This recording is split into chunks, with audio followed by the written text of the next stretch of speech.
Hello दोस्तों, सभी को नमस्ते प्रणाम। मैं आपकी सिस्टर बिंदु मौर्य स्वागत करती हूँ सागर साक्षी ब्लॉग पे।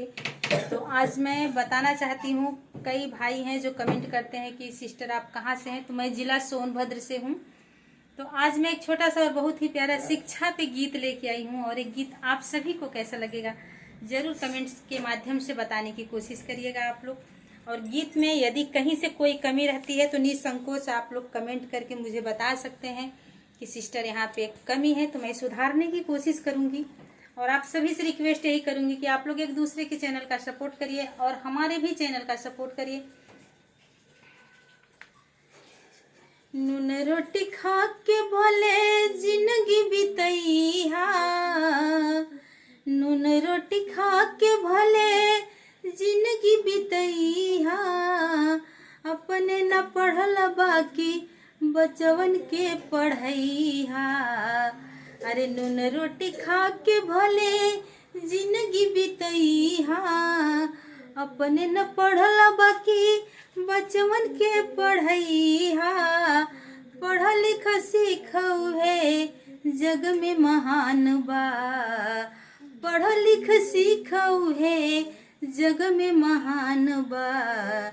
पढ़ लिख बबुआ कलमिए में जान बा, पढ़ लिख बबुआ कलमिए में जान बा। इह पढ़ैया अम्बेडकर जी कैले, इह पढ़ैया अम्बेडकर जी कैले, कि घरे घरे शिक्षा कयलख जगवले। इह पढ़ैया अम्बेडकर जी कैले, कि घरे घरे शिक्षा कयलख जगवले। कि पढ़ लिखी रच दिहले, कि पढ़े लिखे रच दिहले देख संविधान बा, कि पढ़ी लिखी रच दिहले देख संविधान बा। पढ़ लिख बबुआ कलमिए में जान बा, पढ़ लिख बबुआ कलमिए में जान बा। कि कहे विवेकानंद ज्योतिबा फूले, लइका के पढ़े खातिर भेजाई स्कूले। कि कहीं विवेकानंद ज्योतिबा फूले, लड़कन के पढ़े खातिर भेजाई स्कूले।